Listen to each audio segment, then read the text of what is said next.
Hello and welcome back to study with Saurabh YouTube channel. आज एक हम नई सीरीज स्टार्ट करने जा रहे हैं, Jharkhand GK previous year questions. मतलब कि झारखंड से संबंधित जितने भी जीके से संबंधित क्वेश्चंस प्रीवियस ईयर में पूछे गए हैं उन सभी को इस हम सीरीज में देखेंगे। ये पार्ट 1 है। इसमें हम लगभग 2000 प्लस झारखंड जीके के जो प्रीवियस ईयर क्वेश्चंस हैं वो देखेंगे। आप जानते हैं कि प्रीवियस ईयर क्वेश्चंस आपके एग्जाम्स के लिए कितने महत्वपूर्ण भूमिका निभाएंगे। ये वीडियो सीरीज आप देखने के बाद झारखंड से मैं नहीं सोचता कि इससे बाहर आपको कुछ आएगा। थोड़े बहुत प्रश्न बाहर जा सकते हैं, लेकिन लगभग जो प्रश्न हो वो इसी से आएंगे, इसी क्वेश्चन से, इसी सीरीज से आएंगे, क्योंकि यहाँ मैं डिटेल्ड एक्सप्लेनेशन करूँगा हर क्वेश्चंस की, जिससे आपको उसके बारे में आइडिया लग सके और जो वैसे प्रश्न जो पूछे जाएँ आपके एग्जाम में तो आप उनको सही कर सको। ये जो सीरीज होगा ये बाइलिंगुअल होगा, हिंदी और अंग्रेजी दोनों में होगा, तो लैंग्वेज आपकी कोई समस्या नहीं बनेगी। यदि आप हमारे चैनल पर नए हैं तो हमारे जो कुछ प्लेलिस्ट हैं उनको चेक कर लोगे। यदि आपने हिंदी पेपर 2 का चयन किया है, पेपर 2 में यदि आपने हिंदी का चयन किया है तो आप इस सीरीज को देख लो। यहाँ पे मैंने अभी तक 10 वीडियो अपलोड कर दिए हैं, लगभग मैं सिलेबस पूरा कंप्लीट करूँगा, तो आप इनको चेक कर सकते हो। ये कुछ और वीडियोज़ हैं जो प्रीवियस ईयर क्वेश्चन के मैंने अपलोड किए हैं, उनको आप देख लोगे। 2 सीरीज और है, एक Jharkhand all exam PYQ series है और एक झारखंड स्पेशल जीके सीरीज है। तो यदि आप इंटरेस्टेड हो तो इन सब सीरीज में आप जाकर प्लेलिस्ट को चेक कर सकते हो। ये हमारा टेलीग्राम चैनल है। आप यदि मुझसे बात करना चाहते हो तो आप मुझे सौरभ25 सिंह, ये मेरा यूज़र नेम है, इस पर मैसेज कर सकते हो। और इस चैनल को आप या तो टाइप कर या फिर मैं लिंक डिस्क्रिप्शन में दे दूंगा, आप इस चैनल को ज्वाइन कर लोगे, क्योंकि जो PDFs होती हैं, इन्फॉर्मेशंस होती हैं, वो मैं यहीं पर आपको अपलोड करता हूँ। तो आप चैनल को ज्वाइन जरूर कर लें। और यदि प्लेलिस्ट चेक करने के बाद यदि आपको हमारा कंटेंट पसंद आता हो तो हमारे चैनल को सब्सक्राइब, वीडियो को लाइक से रिकमेंड जरूर कर दें।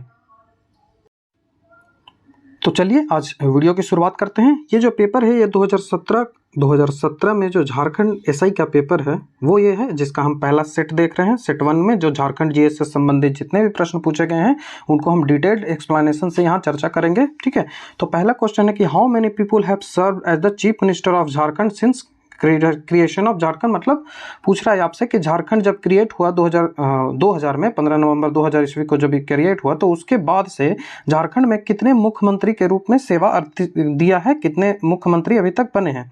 तो ऑप्शन नंबर ए जो है वो सही है यहाँ पे। और अभी तक झारखंड में 6 मुख्यमंत्री बने हैं। चलिए इनको देख लेते हैं एक्सप्लेनेशन से कि क्या क्या आपको जानने की आवश्यकता है। यहाँ पे मैंने पूरी लिस्ट लगा दी है जो झारखंड के मुख्यमंत्रीज हैं, उनके लिस्ट में मैंने यहाँ पे लगा दी है। तो जो सबसे पहले झारखंड के मुख्यमंत्री थे वो कौन थे? वो बिरसा मुंडा थे। उसके बाद अर्जुन मुंडा दूसरे मुख्यमंत्री हैं, अर्जुन मुंडा, जिनके बारे में एक इन्फॉर्मेशन आपको याद रखनी है कि अर्जुन मुंडा सबसे ज़्यादा समय तक जो झारखंड के मुख्यमंत्री रहे हैं। ठीक है, उसके बाद शिबू सोरेन आ गए। उसके बाद फिर से अर्जुन मुंडा, फिर से मधु कोड़ा के बारे में एक इन्फॉर्मेशन है कि मधु कोड़ा के समय ही झारखंड में 3 बार आपातकाल लगा है। ये क्वेश्चन पूछा गया है आपसे। तो 3 बार आपातकाल कब लगा है? तो इनके ही काल में लगा है, मधु कोड़ा के ही काल में 3 बार आपातकाल लगा है। एक इन्फॉर्मेशन आपको याद रखनी है कि अभी तक पूर्ण कार्यकाल, यदि कोई कार्यकाल अभी तक मुख्यमंत्री 6 मुख्यमंत्री जो बने हैं उनमें कोई यदि है कि पूर्ण कार्यकाल तक अपना मुख्यमंत्री के पद पर रहा है तो वो रघुवर दास है। रघुवर दास जो कि भाजपा के हैं और एक गैर आदिवासी CM थे। ठीक है, पहले गैर आदिवासी CM कौन थे? तो वो रघुवर दास थे और भाजपा से संबंधित थे और वो पूर्ण कार्यकाल तक रहे थे। उनके बाद मधु कोड़ा है जो कि राज्य के मुख्यमंत्री बनने वाले निर्दलीय उम्मीदवार थे। मधु कोड़ा जो है वो निर्दलीय उम्मीदवार थे राज्य के मुख्यमंत्री बनने वाले, और उनके शासनकाल में ही 3 बार राष्ट्रपति शासन लगा, जैसा कि मैंने आपको बताया था। पहली बार राष्ट्रपति शासन झारखंड में कब लगा? तो वो 2009 में लगा और लास्ट 2013 में लगा था। ठीक है, तो ये इनके बारे में हम काफ़ी डिटेल से जानकारी आगे लेंगे। आगे है कि शिबू सोरेन का पहला कार्यकाल जो था वो केवल 10 दिन तक था। इसका मतलब है कि सबसे कम कार्यकाल तक रहने वाला कौन सा मुख्यमंत्री था? तो वो शिबू सोरेन था, क्योंकि वो जो बहुमत साबित नहीं कर पा रहे थे, इन कारण उन्हें इस्तीफा देना पड़ा। तो ये इन्फॉर्मेशन कुछ मुख्यमंत्री से रिलेटेड हैं। तो आप यहाँ पे देख लो कि कौन कौन मुख्यमंत्री झारखंड में अभी तक बन चुके हैं। तो सबसे पहले जो हो गए बाबूलाल मरांडी हो गए, उसके बाद अर्जुन मुंडा, उसके बाद शिबू सोरेन, तो 3 तो यहाँ पे हो गए, और उसके बाद मधु कोड़ा, ये 4 हो गए। उसी के बाद इनका जो रिपीटेशन होता चला गया। उसके बाद जो वैकेंट यहाँ पे जो लिखा हुआ है, उस समय राष्ट्रपति शासन लगा था, मतलब 2009 में पहला बार राष्ट्रपति शासन लगा, और जो सबसे लास्ट राष्ट्रपति शासन लगा जैसे कि मैंने आपको बताया भी, वो 2013 में लगा था। ठीक है, यहाँ पे देख रहे हो अब वैकेंट है। उसके बाद जो चौथा है वो कौन है? 5वां है हेमंत सोरेन। पांचवा जो मुख्यमंत्री है वो हेमंत सोरेन है, उसके बाद छठा जो मुख्यमंत्री हैं वो रघुवर दास है। तो ये कुल 6 मुख्यमंत्री थे जिनके मैं यहाँ पे आपको उनके बारे में डिटेल से आपको यहाँ पे बता दिया। तो ये इन्फॉर्मेशन थी मुख्यमंत्री के बारे में। अब हम अपने दूसरे प्रश्न की ओर बढ़ते हैं। दूसरा हमारा प्रश्न है कि वर्ष 2000 में जब झारखंड का गठन हुआ उसके समय के बाद से अब तक राष्ट्रपति शासन कितनी बार लगा है? जब से झारखंड का फॉर्मेशन हुआ है, how many times president rule has been implemented in Jharkhand? तो जैसा कि मैंने आपको बताया था वो 3 टाइम लगा है। अभी तक 3 बार झारखंड में प्रेसिडेंट रूल लगा है। तो इसके बारे में कुछ इन्फॉर्मेशन है जो आपको याद रखनी है कि जैसे प्रेसिडेंट रूल जब लगा उस समय राष्ट्रपति कौन थे, उस समय राज्यपाल झारखंड के कौन थे, किस डेट में लगा था, ये सब चीज़ें आपको याद रखनी है। तो चलिए इनको देख लेते हैं। तो यहाँ पे देखिए कि अब तक झारखंड राज्य में है वो 3 बार राष्ट्रपति शासन लगा है। पहली बार राष्ट्रपति शासन कब लगा? तो 19 जनवरी 2009। ये डेट आपको याद रखनी है क्योंकि ये डेट भी पूछा गया है, ठीक है। तो डेट आपको भी याद रखनी है। उसके बाद दिसंबर में इसे खत्म कर दिया था 2009 में ही। लेकिन दूसरी बार फिर से राष्ट्रपति शासन लगा, वो लगा कब? तो वो जून 2010 में लगा और सितंबर 2010 में उठे खत्म किया। उसके बाद जो तीसरी बार राष्ट्रपति शासन लगा वो 2013 में लगा और 12 जुलाई 2013 को इसे राष्ट्रपति शासन को समाप्त कर दिया गया था। एक बात आपको याद रखनी है कि सबसे ज़्यादा यदि पूछे आपसे कि सबसे ज़्यादा जो राष्ट्रपति शासन है वो कहाँ लगा है, तो वो मणिपुर में लगा है, ठीक है। उसके बाद कहाँ लगा है? तो उसके बाद यूपी में लगा है। उसके बाद कहाँ लगा है? तो उसके बाद पंजाब में लगा है। और पंजाब और बिहार जो है वो दोनों समान है। यहाँ पे 8 बार लगा है, यहाँ पे 9 बार लगा है, यहाँ पे 10 बार लगा है। तो ये आप इन्फॉर्मेशन याद रखोगे। राष्ट्रपति शासन 356 आर्टिकल जो 356 होता है उसके तहत लगता है। ये भी आपको याद रखने की आवश्यकता है, ठीक है। तो ये राष्ट्रपति शासन के बारे में था। अब आपको एक बात याद रखनी है कि जब राष्ट्रपति शासन लगा तो उस समय कौन थे जो राज्यपाल थे यहाँ के, वो कौन थे? तो जब सबसे पहले राष्ट्रपति शासन 2009 में लगा था तो उस समय यहाँ के जो राज्यपाल थे वो सैयद सितेब रजी थे, सैयद सितेब रजी। और दूसरे जो उसी समय 2009 में ही वो चेंज कर दिए और उसके बाद केटेकल शंकर नारायण हो गए राष्ट्रपति जो राज्यपाल थे झारखंड के। उसके बाद फारूक हो गए, MOH फारूक। एंड जो लास्ट थे वो सैयद अहमद। तो आपसे ये सवाल पूछा जा सकता है कि झारखंड में जो राष्ट्रपति शासन लगा था तो राज्यपाल वहाँ के कौन थे? तो आपसे डेट वाइज भी पूछा जा सकता है कि 2009 में कौन थे? तो 2009 में कौन थे? तो सैयद सितेब रजी। उसके बाद जो शंकर नारायण थे, ये 2009 में हो गए। 2010 वाले में कौन थे? तो 2010 वाले में फारूक थे। और 2011 जो 2013 में लगा था, 2013 में जो लगा था उसमें कौन थे? तो सैयद अहमद थे, डॉक्टर सैयद अहमद, ठीक है। और इस समय जो राष्ट्रपति थे वो आप इस डेट के अनुसार निकाल सकते हो कि राष्ट्रपति 2009 में कौन थे, उसके बाद 2010 में कौन थे, और 2013 है 2013 में कौन थे। आप ये राष्ट्रपति निकाल सकते हो। तो आप जानते हो कि 2007 से लेके 2012 तक प्रतिभा देवी सिंह पाटिल जो कि पहली महिला राष्ट्रपति थी वो राष्ट्रपति थी। और उसके बाद आगे तक 2012 से लेके 2017 तक कौन थे? तो वो प्रणब मुखर्जी थे, ठीक है। तो आप ये इन्फॉर्मेशन है इसको याद रखोगे। देखिए जैसा कि मैंने आपको बताया था कि डेट आपको याद रखने पूछा गया कि in which year first president rule was implemented in Jharkhand. Jharkhand में पहली बार राष्ट्रपति शासन कब लागू हुआ था? तो आप जानते हैं, मैंने आपको बता दिया। पहली 2009 में, दूसरा 2010 में और तीसरा 2013 में। तो ये 3 राष्ट्रपति शासन लगे हैं। उनमें कौन कौन से राज्यपाल थे ये भी मैंने बता दिया, उस समय कौन राष्ट्रपति थे ये भी मैंने बता दिया। तो कोई भी इंफॉर्मेशन अब आपसे पूछी जा सकती है। स्टैटिक फैक्ट काफ़ी ज़्यादा इस एग्जाम में पूछा जाता है झारखंड से संबंधित। तो यहाँ पूछ रहा है कि since the formation of state of Jharkhand how many people have serve the governor of Jharkhand. मतलब जब से झारखंड बना है 2000 ईस्वी से, तो कितने व्यक्ति हैं वो झारखंड के राज्यपाल अभी तक रह चुके हैं? तो आपके ऑप्शन इस प्रकार हैं 6, 7, 8, 9। तो जो 9 है वो आंसर हो जाएगा। 2017 में ये एग्जाम हुआ था तो 2017 तक 9 राज्यपाल रह चुके थे। अभी देख लेते हैं कि अभी करंट में कितने राज्यपाल झारखंड में हो चुके हैं और उनके राज्यपाल से संबंधित जो कुछ फैक्ट्स बनते हैं उनको देख लेते हैं। तो आप यहाँ देख सकते हैं मैंने पूरा जो लिस्ट है वो बना दिया है जिसमें आपको 11 राज्यपाल दिख रहे होंगे कि अभी तक वर्तमान में 11 राज्यपाल रह चुके हैं। जो पहला राज्यपाल है वो आपको याद रखना है, प्रभात कुमार नाम के पहले जो राज्यपाल झारखंड के कौन थे? वो प्रभात कुमार थे। उसके बाद मैंने ये 4 राज्यपाल तो आपको बताया ही, क्योंकि ये कब थे? तो ये जब राष्ट्रपति शासन झारखंड में लगा हुआ था तब थे। और अभी आपको याद रखनी है इससे संबंधित एक और बात कि झारखंड के वर्तमान राज्यपाल कौन है? तो CP राधाकृष्णन। सीपी राधाकृष्णन इसके वर्तमान राज्यपाल है। एक इन्फॉर्मेशन और आप याद रखोगे, द्रौपदी मुर्मू जो है, जो कि अभी राष्ट्रपति बनी है, वो संथाल कम्युनिटी से बिलोंग करती है। तो वह कब से कब तक राष्ट्रपति रही थी, झारखंड की राज्यपाल रही थी, ये आपसे पूछा जा सकता है। तो वो 2015 से लेकर 2021 तक झारखंड के राज्यपाल रही थी। उसके बाद रमेश बैस को बनाया गया था। तो ये इन्फॉर्मेशन आप याद रखोगे। अब जैसे ही देखिए द्रौपदी मुर्मू का नाम आया तो आप एक सवाल आपके मन में उठेगा या उठना चाहिए कि झारखंड में जो पहली महिला राज्यपाल थी वो कौन थी।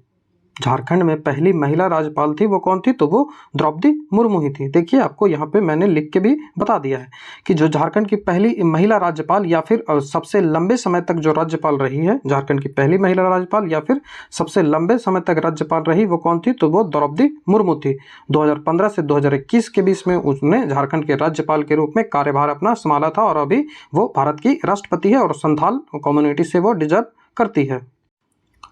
तो जो 11 के 11 टोटल हैं वो आपके नाम याद रहना चाहिए। पहला प्रभात कुमार, फिर विनोद चंद्र पांडेयन, उसके बाद एम रामा जियोसी, उसके बाद वेद प्रकाश मारहाव, उसके बाद सैयद सितेबजी रजी, ये तो आपको याद रखना ही है। शंकर नारायण हो गए, फारूक हो गए, अहमद, सैयद अहमद, द्रौपदी मुर्मू, रमेश बैस और सीपी राधाकृष्णन। यहाँ आपसे पूछा जा सकता है कि निम्न में से कौन है वो झारखंड के अभी तक राज्यपाल नहीं रहे हैं, ऐसा क्वेश्चन आपसे बनाया जा सकता है। तो आप जो टोटल नाम है उसको 2-3 बार पढ़ लें, याद नहीं करना है, 2-3 बार पढ़ लें, आपको एक आइडिया लग जाएगा। आप ऑप्शन को उसके अनुसार छांट लोगे। नेक्स्ट क्वेश्चन एक इजी सा सवाल है कि Jharkhand ranked eight which state in India. Jharkhand का जो फॉर्मेशन हुआ तो वो कैमा राज्य बना था, कौन सा राज्य बना था झारखंड, तो वो 28वां राज्य बना था। 28th जो स्टेट है वो झारखंड बना था, जिसकी स्थापना 2000 ईस्वी में की गई थी बिहार से अलग करके।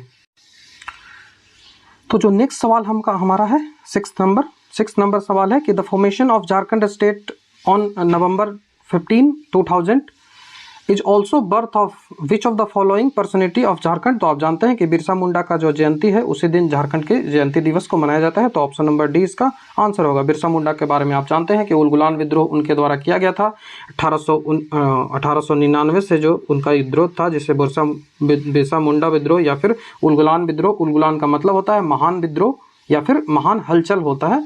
1901 ईस्वी में इनकी मृत्यु हो गई थी, ठीक है, जेल में इनकी मृत्यु हो गई थी 1901 ईस्वी में। इतना इन्फॉर्मेशन अभी आप याद रखें, उसके बाद काफ़ी जो इन्फॉर्मेशन बची हुई होगी वो आपको मैं जो आगे जो प्रश्न है उनमें देता रहूँगा।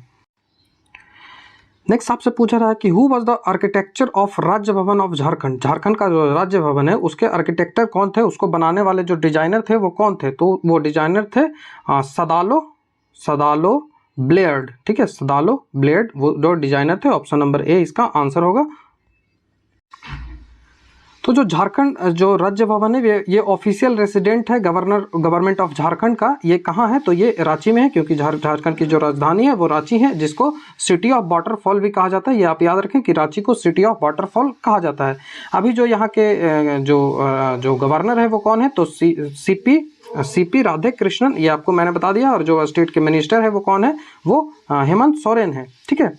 उसके बाद जो कॉन्स्टिट्यूशन ऑफ राज्य भवन का कंस्ट्रक्शन हुआ वो 1923 ईस्वी में स्टार्ट हुआ था और 1931 ईस्वी में इसे कंप्लीट किया गया था।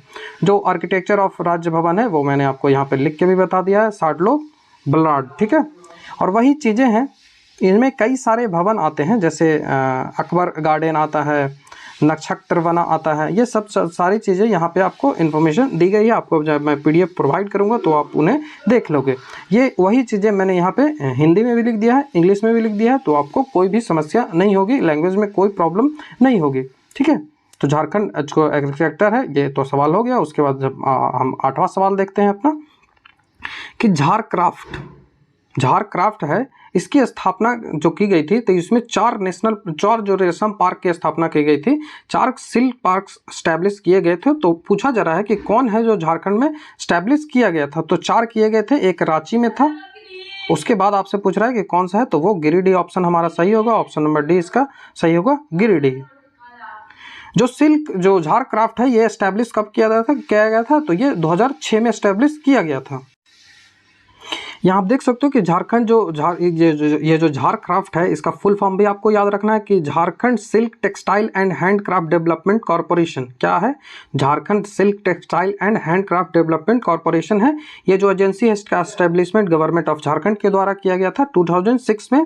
इसका ऑब्जेक्टिव क्या था? तो इसका ऑब्जेक्टिव था डेवलप करना, सपोर्ट करना सेरिकल्चर फार्मर्स, वेब्स एंड जो आर्टिजन्स हैं झारखंड के, उन सभी को इनको सपोर्ट करना था। झारखंड में इस ये जो झारक्राफ्ट है, इसके तहत कई सारे जो प्रोडक्ट्स हैं उनको लॉन्च किया गया था, जैसे ढोकला कला, टसर, रेशम के कपड़े, ये सब चीज़ें हैं। यह मैंने आपको लिख के बता दिया है। जूट उत्पाद, इन सब को प्रमोट करना इस जो झारक्राफ्ट लॉन्च किया गया था, इसका एक उद्देश्य था। ठीक है। जो राज्य उद्योग विभाग निर्यात को बढ़ावा देने के लिए राज्य में 3 अन्य जिलों में, जो रांची तो है ही, जैसा कि मैंने आपको पहले ही बताया था कि रांची तो है ही, उसके बाद 3 अन्य जिले थे जो आपका ऑप्शन में था। वो क्या दिया हुआ था? तो गिरिडीह दिया हुआ था, उसके बाद देवघर है, उसके बाद सरायकेला खारसावां है। ठीक है, सरायकेला खारसावां। तो आपको 4 जिले याद रखने हैं। कौन कौन से? रांची, गिरिडीह, देवघर और सरायकेला खारसावां, क्योंकि आपसे अगले जो एग्जाम है उनमें ये पूछे जा सकते हैं। नेक्स्ट जो हमारा सवाल है कि घाटशिला औद्योगिक क्षेत्र है वो किसके लिए प्रसिद्ध है? घाटशिला जो औद्योगिक क्षेत्र है, इंडस्ट्रियल एरिया घाटशिला है, वो जो फेमस है वो किसके लिए है? तो वो कॉपर इंडस्ट्री के लिए फेमस है। किसके लिए? कॉपर इंडस्ट्री के लिए। ये एशिया का सबसे बड़ा कॉपर इंडस्ट्री है जो घाटशिला है, जो कि किस डिस्ट्रिक्ट में अवस्थित है? तो ये पश्चिमी सिंहभूम डिस्ट्रिक्ट में अवस्थित है घाटशिला। यहाँ आप इंफॉर्मेशन देख सकते हो कि घाटशिला इन खदानों के लिए जाना जाता है। किसके लिए? तो वो कॉपर के लिए जाना जाता है। ये एशिया की पहली तांबे खदान है और दुनिया की दूसरी सबसे गहरी खदान है। कौन सी? तो घाटशिला। ये कहाँ अवस्थित है? तो ये जो कोल्हान प्रमंडल है, कोल्हान प्रमंडल के पूर्वी सिंहभूम जिले में। यहाँ पे आप देख सकते हैं ये कोल्हान डिवीजन है। ये कोल्हान डिवीजन है जिसका मैप भी मैंने आपको लगा दिया है। मैं आपको जूम करके भी इसे दिखा देता हूँ। ये कोल्हान डिवीजन है। जैसा कि आप जानते हैं कि झारखंड में 5 डिवीजन बने हुए हैं। झारखंड में कितने डिवीजन है? 5 डिवीजन है, जैसा कि मैंने आपको यहाँ पे पूरा दिखा दिया है। पलामू डिवीजन, नॉर्थ छोटा नागपुर डिवीजन, साउथ छोटा नागपुर डिवीजन और संथाल परगना डिवीजन। तो ये 5 डिवीजन है। इनके जो हेडक्वार्टर है वो भी आपको याद होने चाहिए। इनके कहाँ कहाँ हेडक्वार्टर है? तो देखिए मैंने आपको लिख दिया है कि पलामू डिवीजन का हेडक्वार्टर मेदिनीनगर है, साउथ परगना जो संथाल परगना है उसका दुमका है, नॉर्थ छोटा नागपुर का हजारीबाग है, साउथ छोटा नागपुर का रांची है और कोल्हान का चाईबासा है। तो ये 5 डिवीजन है जो कि झारखंड में अवस्थित है। इनके नाम आपको याद होने चाहिए, इनके हेडक्वार्टर आपको याद होने चाहिए। जो कोल्हान डिवीजन है वहाँ कौन कौन से जो स्टेट हैं, कौन कौन से राज्य हैं, इस जिले हैं, इनमें अवस्थित हैं, ये आपको याद रखना है। तो आप इस मैप को देखिए, ये मैंने आपको जूम करके यहाँ पे दिखा रहा हूँ। ये मैप देखिए, कोल्हान जो डिवीजन है वो कहाँ लाई करेगा? कोल्हान डिवीजन है वो यहीं पे तो होगा, ऐसा ही कहीं होगा। तो कोल्हान डिवीजन में कौन कौन से आते हैं स्टेट बोल रहा हूँ, डिस्ट्रिक्ट? तो सरायकेला खरसावां, वेस्ट सिंहभूम और ईस्ट सिंहभूम। उसी तरह से आप देख सकते हो कि ये जो डिवीजन है ये संथाल परगना है, जिसका जो हेडक्वार्टर है वो दुमका है। ये जो डिवीजन आपको ये ब्लू कलर में दिख रहा है ये नॉर्थ छोटा नागपुर है। ठीक है, ये नॉर्थ छोटा नागपुर है जिसका हेडक्वार्टर हजारीबाग है। उसके बाद ये जो आपको दिख रहा है ग्रीन कलर में ये आप दिख रहा है ये साउथ छोटा नागपुर है जिसका हेडक्वार्टर रांची है। उसके बाद यहाँ पे आपको दिख रहा है ये कौन सा? तो ये वाला डिवीजन दिख रहा है, ये पलामू डिवीजन है और जिसका हेडक्वार्टर कहाँ है? तो ये मेदिनीनगर है। तो ये हमने आपको डिवीजन जितने हैं उनको मैंने आपको बता दिया और मैप के साथ आपको दिखा दिया कि कौन से डिवीजन में कौन कौन से डिस्ट्रिक्ट आते हैं। इसके बारे में मैं डिटेल से भी आपको एक्सप्लेनेशन के साथ वीडियो बना चुका हूँ। तो यदि आप इंटरेस्टेड हो तो आप प्लेलिस्ट चेक कर सकते हो, वहाँ पर झारखंड स्पेशल वाले वीडियो में मैं बताया हूँ। उसके बाद देखिए ये मैप है घाटशिला का, जो घाटशिला का मैप है ये मैप है। तो ये आप देख सकते हो कि ये वाला कौन सा जिला है? तो ये पश्चिमी सिंहभूम जिला है और ये पूर्वी सिंहभूम जिला है। ये कौन है? तो ये सरायकेला खरसावां है, सरायकेला खरसावां है। तो ये आप देख सकते हो कि घाटशिला कहाँ स्थित है? तो ये पूर्वी जो सिंहभूम जिला है वहाँ स्थित है। इसको आप याद रखोगे। नेक्स्ट जो क्वेश्चन आपसे पूछा जा रहा है कि bauxite is abundant in which of the following district of Jharkhand? Jharkhand में निम्नलिखित में से किस जिले में बॉक्साइड जो है वो सबसे प्रचुर मात्रा में पाए जाते हैं? आपके ऑप्शन इस प्रकार हैं। पहला जो ऑप्शन आपको सिंहभूम दिया गया है, सिंहभूम। ठीक है, उसके बाद जो दूसरा आपको ऑप्शन दिया गया है वो घाटशिला है, तीसरा आपका ऑप्शन कोडरमा है और जो चौथा है वो लोहरदगा है। तो ऑप्शन नंबर डी इसका आंसर होगा। लोहरदगा में सबसे ज़्यादा जो बॉक्साइड है वो प्रचुर मात्रा में यहाँ पे बॉक्साइड मिलते हैं। कहाँ पे मिलते हैं? वो लोहरदगा में मिलते हैं। आप इस मैप से देख सकते हो कि लोहरदगा कहाँ स्थित है। तो देखिए आप, जो लोहरदगा है वो यहाँ पे स्थित है। यहाँ पे आप देखो, इस मैप में मैंने रेड कलर से इसे कर दिया है। तो लोहरदगा कौन सा डिवीजन में है, तो वो साउथ छोटा नागपुर डिवीजन में है लोहरदगा, ये आप याद रखोगे। यहाँ आप देख सकते हो, ये मैंने ऑफिशियल जो वेबसाइट है झारखंड की, वहाँ से मैंने इसको स्क्रीनशॉट लेके लगाया है। तो यहाँ पे देखो, हमसे बॉक्साइट पूछा जा रहा था प्रचुर मात्रा में कहाँ मिलेगा, तो वो लोहरदगा में मिलेगा। प्रचुर मात्रा में बॉक्साइट लोहरदगा में मिलेगा। हालांकि पलामू, रांची और गुमला में भी ये मिलते हैं, लेकिन प्रचुर मात्रा में कहाँ मिलेंगे, तो वो लोहरदगा में मिलेंगे। जो 11th नंबर क्वेश्चन हमसे पूछा रहा है कि विच of the following is not a cropping season of Jharkhand. ठीक है, तो इनमें से जो कौन है वो झारखंड के फसल का मौसम नहीं है। तो गर्म, रबी, खरीफ, जायद। ठीक है, तो यहाँ पे जायद जो है वो झारखंड का जो मौसम नहीं है। तो ऑप्शन नंबर डी इसका करेक्ट आंसर हो जाएगा। ठीक है, जो हमारा नेक्स्ट सवाल है वो 12th नंबर है कि chromite and manganese ore is found in which of the following district of Jharkhand. Jharkhand में क्रोमाइट और मैग्नीज जो है वो कौन से जिले में अवस्थित है, कौन से जिले में ये मिलता है। तो ऑप्शन नंबर डी हमारा आंसर होगा। वेस्ट सिंहभूम जिले में मिलता है, जैसा कि मैंने आपको यहाँ पे दिखाया भी। ये आप देख सकते हो, मैंने अंडरलाइन भी करके रखा है कि जो क्रोमाइट है वो कहाँ मिलता है, तो सिंहभूम में मिलता है। लेकिन हमारा ऑप्शन वेस्ट सिंहभूम दिया हुआ था, तो उसको हम टिक कर दिए। उसके बाद यहाँ पे देख सकते हो कि नीचे आके देखो मैग्नीज है। मैग्नीज कहाँ मिलता है, तो मैग्नीज मिलता है, ये भी सिंहभूम में मिलता है। तो हमने वेस्ट सिंहभूम जो हमारा ऑप्शन दिया गया था उसको हमने टिक लगा दिया। उसके बाद हमारा 13 नंबर क्वेश्चन आता है कि what is the total coal reserve in million ton in Jharkhand. आपको बताना है मिलियन टन में कोल जो रिजर्व है वो झारखंड में कितना है, उसको क्लोजेस्ट जो ऑप्शन है उसको आपको टिक करना है। तो झारखंड में जो मिलियन टन में है कोयला भंडार है वो कितना है, तो 80,356 मिलियन टन। ठीक है, 80,356 मिलियन टन झारखंड में जो कोल है उसका रिजर्व है, ये आपको याद रखना है। यहाँ पे आप देख सकते हो कि झारखंड में जो कोल है उसके बारे में ऑफिशियल वेबसाइट पे भी दिया गया है। इसको आप मिलियन टन में जब कन्वर्ट करोगे तो उतना ही आएगा। तो कुछ और इन्फॉर्मेशन है जो यहाँ पे लेनी है, ये मैंने झारखंड का जो ऑफिशियल वेबसाइट है वहाँ से लिया है, जिसके बाद जो झारखंड के बारे में इन्फॉर्मेशन यहाँ पे काफ़ी दी गई है इंपॉर्टेंट, जो आपको देखना है। यहाँ पे इंग्लिश हिंदी दोनों में है, तो मैं हिंदी वाला इस बार पढ़ देता हूँ। जो झारखंड जो राज्य है उसमें लगभग जो इसका जो क्षेत्रफल है आप तो जानते हैं 79714 वर्ग किलोमीटर क्षेत्रफल में फैला है, जिसमें लगभग 29.71% वन है। और इसके कुल खनिज का लगभग 40% का मालिक सिर्फ झारखंड है। ये जो सवाल 40% आपको दिखा रहा हूँ ना, ये सवाल किस में पूछा गया है, तो एक्साइज कांस्टेबल का एग्जाम हुआ था 2019 में, शायद 2019 में झारखंड एक्साइज कांस्टेबल का एग्जाम हुआ था। उसमें यह सवाल हूबहू पूछा गया था कि झारखंड जो है वो कितना मालिक है, तो वो 40% है, ये आपको याद रखना है। राज्य में कोयला भंडार का जो पहला स्थान रखता है, जो कोयला भंडार है उसमें पहला स्थान कौन है, तो वो झारखंड रखता है। लोह भंडार में कितना स्थान है, तो दूसरा है। तांबा यस्क में कितना भंडार है, तो वो तीसरा है। और बॉक्साइड में कितना है, तो वो 7th नंबर पोजीशन पे आता है। और प्राइम कोकिंग कोयला, ये आप याद रखोगे, ये काफ़ी पूछा जाता है। प्राइम कोकिंग कोयला में कौन सा है, तो झारखंड एकमात्र उत्पादक प्राइम कोकिंग कोयला का भारत में है। ठीक है, भारत को प्राइम कोकिंग कोयला जो है वो भारत बाहर से मंगाता है, क्योंकि भारत में प्राइम कोकिंग कोयला पर्याप्त मात्रा में उपस्थित नहीं है। और यही जो कोयले हैं प्राइम कोकिंग, ये कोकिंग कोयला ही जो थर्मल पावर एनर्जी है उसमें यूज किया जाता है, जिस कारण से भारत को ये जो कुकिंग कोयले हैं ये बाहर से मंगाने पड़ते हैं। ठीक है, झारखंड का लगभग सालाना 15,000 करोड़ रुपए मूल्य का लगभग 160 मिलियन टन जो विभिन्न प्रकार के मिनरल्स है उनका उत्पादन कर रहा है। और 35 करोड़ जो रुपए हैं इनका खनिज राजस्व इसके द्वारा प्राप्त किया जाता है। आगे बताएंगे हैं कि झारखंड में कौन कौन से जो और हैं वो उपस्थित है, तो वो आप जब मैं आपको PDF दूंगा तो आप उसे पढ़ लोगे। ठीक है, उसके बाद आप एक इन्फॉर्मेशन याद रखोगे कि गोंडा जो जैसे हजारीबाग जो झरिया में गोंदलपारा कोयला खान है, गोंदलपारा कोयला माइन जो है वो जो कि हजारीबाग में अवस्थित है। हजारीबाग आप जानते हो कहाँ पे अवस्थित है, मैंने आपको मैप दिखा दिया है। हजारीबाग हेड क्वार्टर किसका है, तो हजारीबाग जो उत्तरी छोटा नागपुर है उसका हेड क्वार्टर है। जहाँ पे Jharia is the largest coal field in the state of Jharkhand. कहने का मतलब कि हजारीबाग झरिया में गोंदलपारा कोयला खदान क्षेत्र में झारखंड का सबसे बड़ा कोयला क्षेत्र है। ठीक है, तो ये आप याद रखोगे सबसे बड़ा कोयला क्षेत्र कौन है, तो वो गोंदलपारा है। और अन्य कोयला क्षेत्र आप गिरिडीह, रामगढ़, करणपुर और डाल्टनगंज आपको याद रखने हैं। ये इन्फॉर्मेशन सब आपके लिए इंपॉर्टेंट है। देखिए, जैसा कि मैंने आपको बताया क्या कि कुकिंग कोयला के बारे में फिर से आपको सवाल आ गया कि which state of India is the sole producer of non cooking koyla. जो कुकिंग कोयला है उसका सोल प्रोड्यूसर कौन है नॉन कुकिंग कोयला का, तो वो झारखंड है। यह मैंने आपको ऑफिशियल वेबसाइट पे भी दिखा दिया था कि वो झारखंड है। उसके बाद आपसे सवाल पूछा जा रहा है कि the area of Bokaro industrial area development authority जो है, जिसे बियाडा कहते हैं, ठीक है, जिसे बियाडा कहते हैं, ये कहाँ है?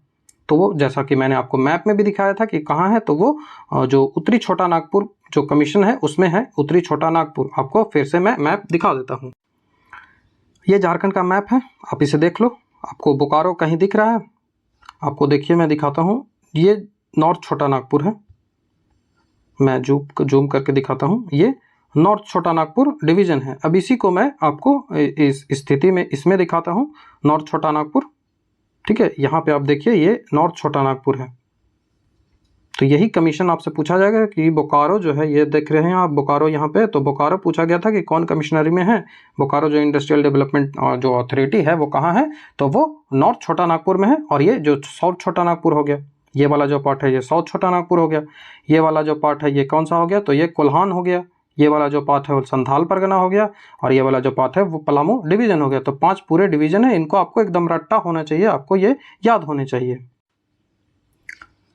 नेक्स्ट क्वेश्चन जो आपसे पूछा रहा है कि what is the sub divisional capital of Jharkhand. जो झारखंड की उप राजधानी है वो सब कैपिटल जो है वो कौन सी है, तो वो आप जानते होंगे दुमका है। दुमका कहाँ स्थित है, तो दुमका संथाल परगना जो क्षेत्र है वहाँ पे एक छोटा सा जो जिला है दुमका, तो दुमका को ही सब कैपिटल झारखंड का कहा जाता है।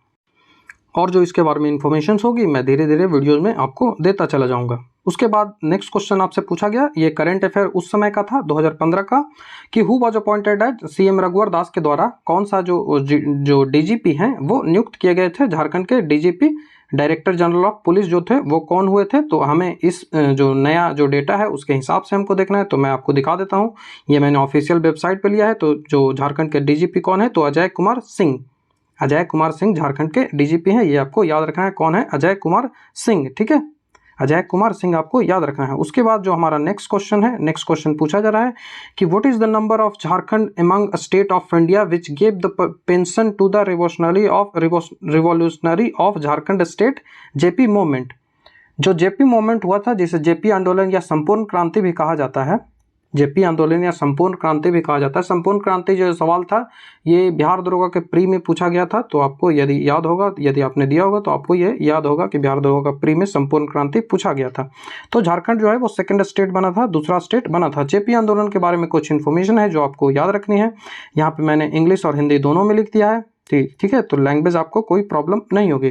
जो झारखंड राज्य में जो जयप्रकाश नारायण के क्रांतिकारियों को पेंशन देने वाला ये झारखंड जो है वो दूसरा राज्य बना। जो जेपी आंदोलन था उस वो मूवमेंट जो जेपी मूवमेंट था वो कब से कब तक चला, तो 74 से लेके 75 के बीच चला। और देन ये जो आंदोलन था ये गवर्नमेंट ऑफ इंडिया के विरोध चला जाने लगा, जिसके कारण जो अंत में जो इंदिरा गांधी थी, इंदिरा गांधी के द्वारा इमरजेंसी लगा दिया गया, ठीक है, आपातकाल लागू कर दिया गया था, ठीक है।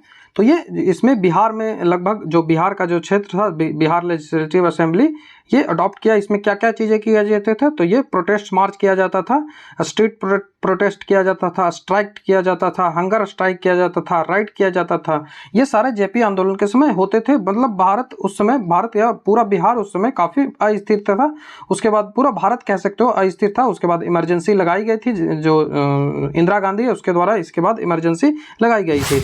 जो झारखंड छोड़ो आंदोलन के नायक हैं वो किसे कहा जाता है, तो झारखंड छोड़ो आंदोलन के नायक जयप्रकाश नारायण को कहा जाता है। ये आप याद रखेंगे कि संपूर्ण क्रांति इसे कहा जाता है। ये इंग्लिश में भी आपको देखने को मिल जाएगा, संपूर्ण क्रांति। जो संपूर्ण क्रांति है वो किसे कहा जाता था, तो जेपी मूवमेंट को ही कहा जाता था। कब हुआ, तो 74 से 75 के बीच में हुआ। उसके बाद 75 में इमरजेंसी लागू कर दिया गया था। तो ये कुछ इंफॉर्मेशन थी जो आपको याद रखना है। ये आपको याद रखने की आवश्यकता है कि जयप्रकाश नारायण ये आंदोलन से कौन कौन से व्यक्ति संबंधित थे, तो जयप्रकाश नारायण, अब्दुल गफूर, उसके बाद सत्येंद्र नारायण सिंह, कर्पूरी ठाकुर, ये सब इंफॉर्मेशन है जो आपको याद रखने की आवश्यकता है। नेक्स्ट सवाल हमसे पूछा जा रहा है कि झारखंड धाम इन विच डिस्ट्रिक्ट। झारखंड धाम एक जो रिचुअल, एक मतलब धार्मिक जो घूमने वाला जगह है, तो वो पूछा जा रहा है कि आपसे कि झारखंड धाम जो है वो किस जिले में अवस्थित है। तो ये जो जिला है वो गिरिडीह है। ऑप्शन नंबर बी जो है इसका आंसर होगा। जो झारखंड धाम है कहाँ है, वो गिरिडीह में है। जो झारखंड धाम है वो ऑल्सो नोन एज झारखंडी। झारखंड धाम को झारखंडी भी कहा जाता है। क्या, झारखंडी भी कहा जाता है, जो कि एक भगवान शिव का मंदिर है, टेम्पल ऑफ लॉर्ड शिवा है। ठीक है। झारखंड जो गिरिडीह जिले के धनवार के पास है कि हिंदू धर्म से संबंधित महत्वपूर्ण तीर्थस्थल है। झारखंड जो सिग्निफिकेंस पिलग्रिम सेंटर है कहाँ पे, तो वो गिरिडीह जिले में अवस्थित है। इस जगह की अनोखी विशेषता यह है कि ये जो इमारतें, मंदिर के जो इमारतें हैं वो रूफलेस है, मतलब कि जो छत इसमें नहीं है। ठीक है, बिल्डिंग जो है वो रूफलेस है, इसमें छत नहीं होती है। ये जो मंदिर है 1967 में झारखंड धाम गिरिडीह की संस्कृत विद्यापीठ की स्थापना की गई, जो कि विनोबा भावे विश्वविद्यालय से संबंधित है। ठीक है, ये एफिलिएटेड कहाँ से है, तो विनोबा भावे यूनिवर्सिटी से एफिलिएटेड है। इन 1967 में संस्कृत हिंदू विश्वविद्यापीठ जो है वो स्थापित किया गया था। संस्कृत हिंदी विश्वपीठ स्थापित किया गया था। ये कुछ टेम्पल्स हैं जो आपके लिए इंपॉर्टेंट है, उनको हम देख लेते हैं। तो सबसे पहला जो है वो कौन है, तो राधा कृष्ण मंदिर, वो गढ़वा में है। राधा कृष्ण जो मंदिर है इसे बाबा बंसीधर मंदिर भी बोलते हैं। क्या बोलते हैं, तो बाबा बंसीधर मंदिर भी, या फिर इसे राज प्रहरी भी बोलते हैं। ठीक है, इसे राज पहाड़ी भी बोलते हैं, राज्य पहाड़ी भी इसे बोलते हैं, ये भी आप याद रखोगे, राज्य पहाड़ी, या फिर इसे शिव मंदिर भी कहा जाता है। ये एक शिव मंदिर है राज्य पहाड़ी, जो कि राधा कृष्ण मंदिर गढ़वा में है। इसे बाबा बंसीधर मंदिर भी कहते हैं, या फिर राज्य पहाड़ी भी कहते हैं, या फिर शिव मंदिर भी कहते हैं। उसके बाद आता है इटखोरी भद्रकाली मंदिर। इटखोरी भद्रकाली जो मंदिर है वो चतरा में है, और ये हिंदू मुस्लिम बोल रहा हूँ, हिंदू बुद्ध और जैन, ये तीनों धर्म से संबंधित है, हिंदू बौद्ध और जैन। उसके बाद आता है कौलेश्वरी जो पहाड़ी है, कौलेश्वरी पहाड़ी या कौलेश्वरी मंदिर जो है वो किससे संबंधित है, तो वो भी चतरा में है, और उसमें भी हिंदू बौद्ध और जैन तीनों धर्म से संबंधित जो है वो याचनाएं पूजाएं की जाती है। उसके बाद छिन्नमस्तिके मंदिर रामगढ़ आता है। छिन्नमस्तिके मंदिर रामगढ़ आता है। ये जो छिन्नमस्तिके मंदिर है ये कौन कौन से जो नदी है उसके संगम पे है, तो ये भैरवी और दामोदर नदी के संगम पे है। आप याद रखेंगे, भैरवी और दामोदर, तो भैरवी और दामोदर नदी के संगम पे ये स्थित है। उसके बाद आता है कैथा शिव मंदिर। कैथा शिव मंदिर, इसके बारे में, छिन्नमस्तिके मंदिर के बारे में एक और इन्फॉर्मेशन आप जान लो, इसे रजरप्पा मंदिर भी कहा जाता है। और इसका जो वास्तुकला है छिन्नमस्तिके मंदिर का, ये असम का जो कामाख्या टेम्पल है उससे मिलता जुलता है। उसके बाद आता है कैथा शिव मंदिर, जो कि रामगढ़ में अवस्थित है। कैथा शिव मंदिर कहाँ है, रामगढ़ में। उसके बाद पारसनाथ, आप याद रखोगे पारसनाथ कहाँ है, तो वो गिरिडीह में है। इसकी जो पारसनाथ की पहाड़ियां जो है वो छोटा नागपुर पठार की सबसे ऊंची पहाड़ी है, जो कि 1365 किलोमीटर ऊंचा है। आप याद रखेंगे 1365 किलोमीटर ऊंचा है। इसे सम्मेद शिखर कहा जाता है। क्या कहा जाता है, सम्मेद शिखर। ये जो बौद्ध धर्म के 23वें तीर्थंकर थे उससे संबंधित है, और ये जो संथाल परगना है के जो संथाल कम्युनिटी है उससे भी संबंधित है। जो संथाल लोग हैं इसे मारुंग बुरु कहते हैं। क्या बोलते हैं, तो वो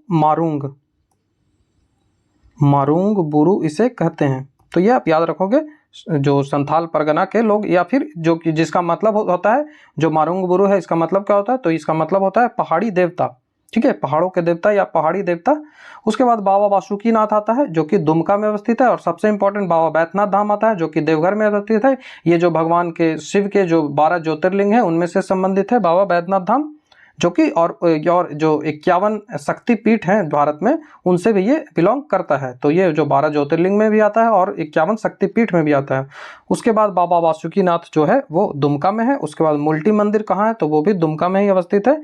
मुल्टी जो है उसे मंदिरों का गांव भी कहा जाता है। ये आप याद रखेंगे, मुल्टी को मंदिरों का गांव कहा जाता है। राम रेखा धाम जो है वो कहाँ है, तो राम रेखा धाम सिमडेगा में है। यहाँ पे राम, लक्ष्मण, हनुमान, उसके बाद जो शंकर भगवान है, ये सब की मूर्तियां आपको मिल जाएगी ये राम रेखा धाम में। ठीक है, ये यहाँ पे जो केव बनी हुई है, जो गुफाएं बनी हुई, उसी के अंदर ये मंदिरें आपको मिलेंगी। उसके बाद टांगीनाथ धाम है। टांगीनाथ धाम कहाँ है, तो ये गुमला में है टांगीनाथ धाम। यहाँ पे जो भगवान शिव हैं उसके त्रिशूल बना हुआ है, उनका त्रिशूल बना हुआ है। तो टांगीनाथ धाम जो है वो काफ़ी इंपॉर्टेंट है, ये आपको याद रखना है। तो ये कुछ और जो मंदिर हैं वो मैंने आपको यहाँ पे लिख के दे दिया है, आप उनको भी देख लोगे। ठीक है, उनको भी आप देख लोगे। उसके बाद हम नेक्स्ट क्वेश्चन की ओर बढ़ते हैं कि हमारा नेक्स्ट सवाल क्या है। तो झारखंड धाम तक हमने कर लिया था, तो हमारा 20वां सवाल बनता है, क्या बनता है, तो झारखंड के HEC का कारखाना जो है, HEC का कारखाना किस देश के सहयोग से बनाया गया था। तो HEC का जो कारखाना है, HEC का जो फैक्ट्री है वो 1958 ईस्वी में रांची में एस्टैब्लिश किया गया था। और किसके द्वारा? तो चेकोस्लोवाकिया जो देश है उसके द्वारा ये एस्टैब्लिश किया गया था। जो कारखाने हैं उनसे संबंधित प्रश्न पूछे जाते हैं, तो इनको मैं अलग एक वीडियो में बता दूंगा। यदि आप चाहोगे तो कमेंट में बता देना, मैं इसको अलग से कलेक्ट करके एक वीडियो में मैं बता दूंगा। उसके बाद नेक्स्ट सवाल हमसे पूछा जा रहा है जो 21 नंबर है कि who was the first chief justice of Jharkhand high court. Jharkhand high court के पहले चीफ जस्टिस कौन थे? तो झारखंड हाई कोर्ट, जैसा कि आप जानते हो कि झारखंड हाई कोर्ट जो है वो 2000 ईस्वी में एस्टैब्लिश हुआ। जब बिहार का एस्टैब्लिशमेंट हुआ तो झारखंड हाई कोर्ट है उसका एस्टैब्लिशमेंट हुआ। तो इसके जो जज थे वो सबसे पहले जज विनोद कुमार गुप्ता थे, विनोद कुमार गुप्ता। लेकिन आपको याद रखना है कि अभी यहाँ के कौन जज हैं? तो संजय कुमार मिश्रा हैं। कौन है यहाँ पे जज? संजय कुमार मिश्रा। ठीक है, जो झारखंड में अभी जो जज हैं इसके बारे में इंफॉर्मेशन, आप एक इंफॉर्मेशन ले लीजिए कि झारखंड का जो डिस्क्रिप्शन मतलब दिया हुआ है, ये मैंने झारखंड के जो हाई कोर्ट जो है उसका ऑफिशियल वेबसाइट से लिया है। इसकी जो स्ट्रेंथ है वो 25 है, इसकी स्ट्रेंथ जो है वो 25 है, लेकिन अभी शायद 21 जो है वो जज यहाँ पे शामिल है, लेकिन 4 को और नियुक्त किया जाएगा जिससे वो 25 हो जाएगा। ठीक है, 21 अभी है, उसके बाद 4 को नियुक्त किया जाएगा तो फुल लेंथ में आ जाएगा, लेकिन अभी जो है वो फुल लेंथ में नहीं है। जो पटना हाई कोर्ट है, झारखंड आप जानते हैं कि पटना बिहार से अलग हुआ है, तो जो पटना हाई कोर्ट है उसके ब्रांच के रूप में पहली बार झारखंड हाई कोर्ट की स्थापना जो हुआ था वो 1972 में हुआ था। बाद में 1976 में इसे परमानेंट बेंच का जो दर्जा है वो दे दिया गया था, इसे परमानेंट बेंच बना दिया गया था। ठीक है, पहला क्रिएशन बेंच के रूप में हुआ था, कब हुआ था? तो वो 1972 में हुआ था। उसके बाद इसे 1976 में परमानेंट बेंच बना दिया गया। उसके बाद जब बिहार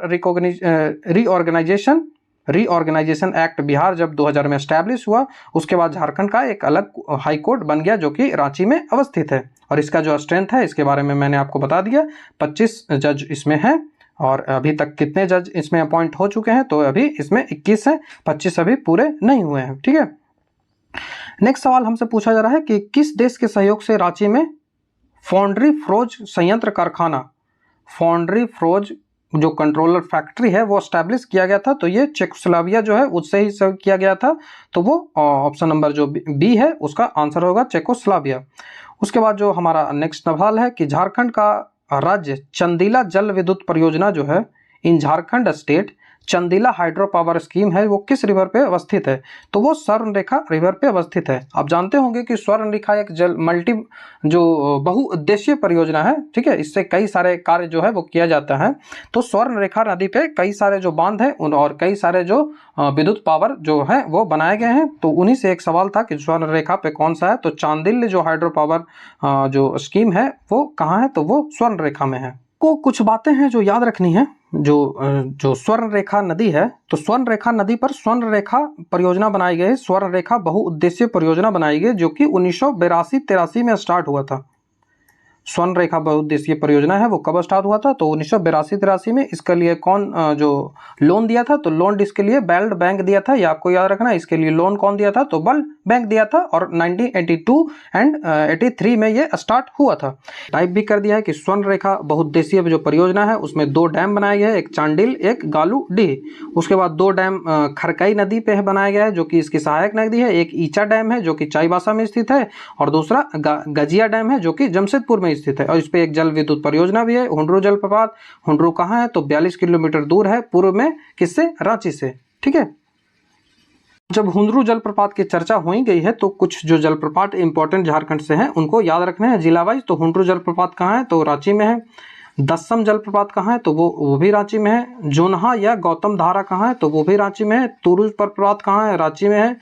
पंगुरा प्रपात रांची में है। सीता प्रपात रांची में है। और हिरनी प्रपात वो पश्चिमी सिंहभूम जिले में है। और पंचघाघ जो है वो खूंटी जिले में है। तो ये जो जलप्रपात कुछ इंपॉर्टेंट है, इनको आपको याद रखना है।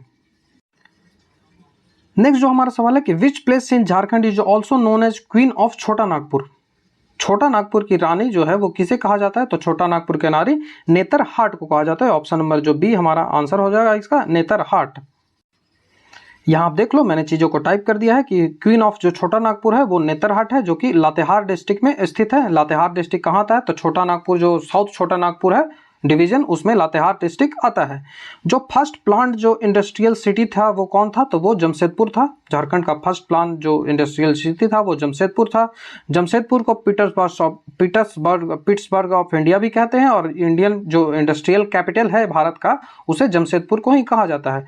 उसके बाद कोल कैपिटल ऑफ इंडिया किसे कहा जाता है, तो वो धनबाद को कहा जाता है। आप याद रखोगे कि कोल कैपिटल ऑफ इंडिया किसे कहा जाता है, तो वो धनबाद को कहा जाता है। नेक्स्ट सवाल हमसे पूछा रहा है कि in which year was Dalma wildlife sanctuary is inaugurated. जो डलमा वन्य जीव अभयारण्य है इसका उद्घाटन कब किया गया था, तो वो 1975 में किया गया था। ऑप्शन नंबर सी जो है इसका आंसर होगा 1975 में। झारखंड राज्य जो है इसमें 12 फॉरेस्ट रिजर्व बनाए गए हैं। 12 फॉरेस्ट रिजर्व इसमें बनाए गए हैं। उसके बाद जो 11 इसमें वाइल्ड लाइफ सेंचुरीज बनाई गई हैं, और एक नेशनल पार्क है जो कि बेतला नेशनल पार्क है। ये भारत का पहला टाइगर रिजर्व भी था। प्रोजेक्ट टाइगर के अनुसार इसे पहला टाइगर रिजर्व भी बनाया गया था, तो बेतला को। ठीक है, तो बेतला जो नेशनल पार्क है या ये कहाँ स्थित है, तो बेतला नेशनल पार्क ये पलामू में स्थित है और लातेहार में स्थित है। यहाँ पे काफ़ी कंफ्यूजन आपको देखने को मिलेगा, क्योंकि आगे इसके रिलेटेड सवाल भी आएगा, तो मैं इसको क्लियर कर दूंगा। उसके बाद डलमा वाइल्ड लाइफ सेंचुरी आती है जो कि ईस्ट सिंहभूम में है। Gautam Buddha wild life sanctuary आती है वो जो कि झारखंड में स्थित है। उसके बाद हजारीबाग वाइल्ड लाइफ सेंचुरी कहाँ आती है, तो वो हजारीबाग में स्थित है। ये 1976 में हुआ था। ठीक है, तो हमसे डलमा पूछा था तो वो 1976 में हुआ था। तो 1976 में कई सारे हुए हैं, उनको याद रख लें। डलमा 1976 में हुआ, हजारीबाग 1976 में हुआ। उसके बाद महुआ डानर जो वुल्फ वाइल्ड लाइफ सेंचुरी है वो भी 1976 में हुआ। उसके बाद पलामू वाइल्ड लाइफ सेंचुरी है वो भी 1976 में हुआ। तो इनको याद रखोगे। बाकी सब मैंने आपको सभी डेट आपको यहाँ पे लिख दिया है। लॉलांग जो चतरा में है स्थित वाइल्ड लाइफ सेंचुरी उनका 78 में हुआ। जो कोडरमा वाइल्ड लाइफ सेंचुरी है उसका 1985 में हुआ। मैंने आपको PDF दे दूंगा, उसमें आपको ये सारी चीज़ें लिखी हुई मिल जाएगी, तो आपको कोई समस्या नहीं होगी। देखिए, जो नेक्स्ट सवाल मैंने आपसे बोला था कि बेतला नेशनल पार्क जो है वो कहाँ लोकेटेड है, किस डिस्ट्रिक्ट में लोकेटेड है, आपसे पूछा जा रहा है। तो देखिए यहाँ पे ऑप्शन जो है वो लातेहार और पलामू है, जो दोनों दिया गया है, और आयोग के द्वारा जो आंसर है वो किसके माना गया है, तो वो पलामू को माना गया है। तो चलिए इसको डाउट को देख लेते हैं। तो आप यहाँ देख सकते हो कि जो पलामू और लातेहार, सबसे पहले आप देखो कि पलामू कहाँ है और लातेहार कहाँ है। तो पलामू यहाँ है और लातेहार यहाँ है, ये आपको याद रखोगे। ठीक है, मैं आपको जो मेन जो लोकेशन है बेतला का उसको मैं उस पर आपको ले चलता हूँ। तो ये आप देखिए, ये झारखंड का मैप है, उसमें ये जो लातेहार डिस्ट्रिक्ट है, ये वाला जो पार्ट है लातेहार है, ये पलामू है। और आप देख सकते हो कि दोनों का जो सीमा है, दोनों के सीमा पे ही ये स्थित है। कौन सा, तो वो बेतला टाइगर रिजर्व भी बोलते हैं, जिसके पलामू टाइगर रिजर्व भी बोलते हैं। यहाँ पहली बार 1931 में टाइगर सेंसस भी कराया गया था, तो वो पलामू में ही किया गया था, जिसे बेतला भी बोलते हैं। तो ये पलामू में है। ठीक है, और लातेहार में भी है, लेकिन जो अधिकतर भाग है वो पलामू में है, जिस कारण से इसका पलामू आंसर आयोग ने दिया है। तो आप इसे पलामू ही मानोगे। बाकी मैंने यहाँ पे जितने भी इन्फॉर्मेशन इससे संबंधित है वो मैंने आपको दे दी है। तो हमने बेतला तक देख लिया। जो हमारा अगला जो है वो क्वेश्चन क्या है, तो हुंड्रू रांची से कितनी दूरी सड़क के रास्ते से पड़ता है, तो वो कितनी दूरी पड़ता है, तो वो ऑफिशियल वेबसाइट पे 42 किलोमीटर दिया है। तो यहाँ पे 45 उसके कुछ नज़दीक है, तो आप 45 किलोमीटर यहाँ पे मार्क कर लोगे। ठीक है, उसके बाद पूछा जाए कि किस साल बोकारो को जिला का दर्जा दिया गया था। तो बोकारो को जो जिला का दर्जा दिया गया था वो 1991 में दिया गया था। देखिए, इस प्रकार के सवाल जब पूछे जा रहे हैं तो आपको एक जो आइडिया होना चाहिए, आपको ये जानकारी होनी चाहिए कि झारखंड के जो 24 डिस्ट्रिक्ट हैं उनका स्टेब्लिशमेंट कब कब हुआ। झारखंड जो था, झारखंड जैसे कि मैं आपको दिखा देता हूँ। देखिए यहाँ पे जो झारखंड राज्य का गठन के समय 18 जिले इसमें थे।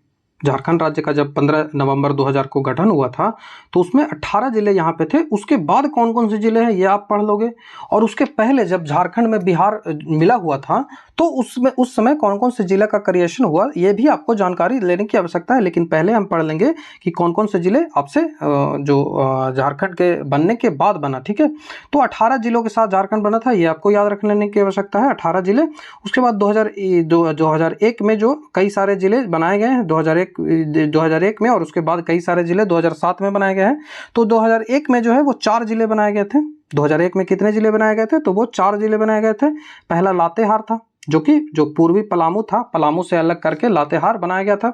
उसके बाद जामताड़ा बनाया गया था। जामताड़ा साइबर क्राइम के लिए फेमस है। साइबर क्राइम बोल रहा, हाँ साइबर क्राइम मान सकते हो, लॉन्ड्रिंग साइबर क्राइम के लिए जामताड़ा फेमस है, जो कि दुमका से अलग हुआ था।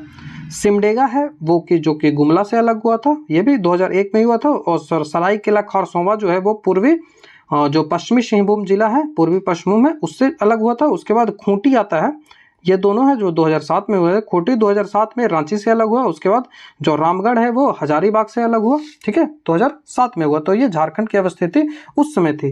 तो हमारा जो क्वेश्चन है उसमें पूछा जा रहा है कि झारखंड जो जिला है उसका एस्टेब्लिशमेंट कब हुआ था, तो वो आपका जो आंसर है वो कब है, तो आंसर आपको 1991 है। लेकिन भारत जो झारखंड है उसका एस्टेब्लिशमेंट कब हुआ था, तो झारखंड तो एस्टेब्लिश 2000 में हुआ था।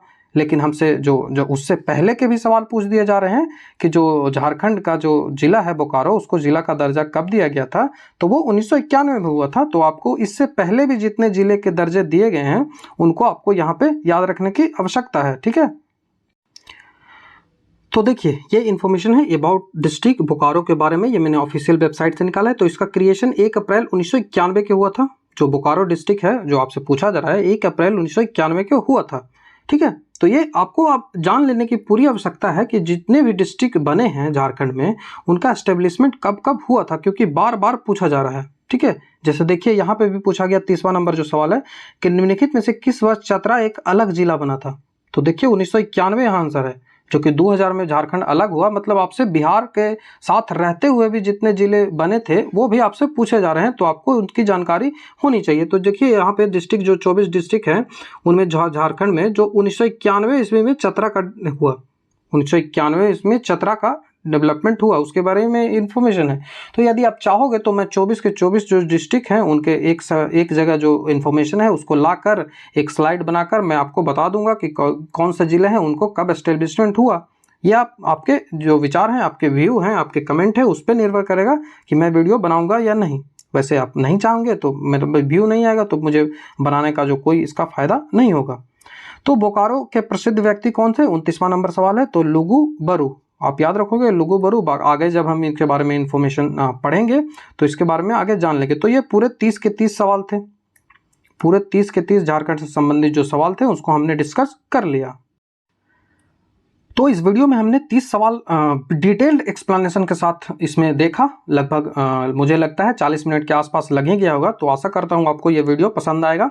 यदि आपको वीडियो अच्छा लगता है तो हमारे चैनल को सब्सक्राइब, वीडियो को लाइक, शेयर, कमेंट जरूर कर दें, जिससे हमारे जो व्यूअर्स हैं उसकी संख्या बढ़े, क्योंकि इससे हमें मोटिवेशन मिलता है।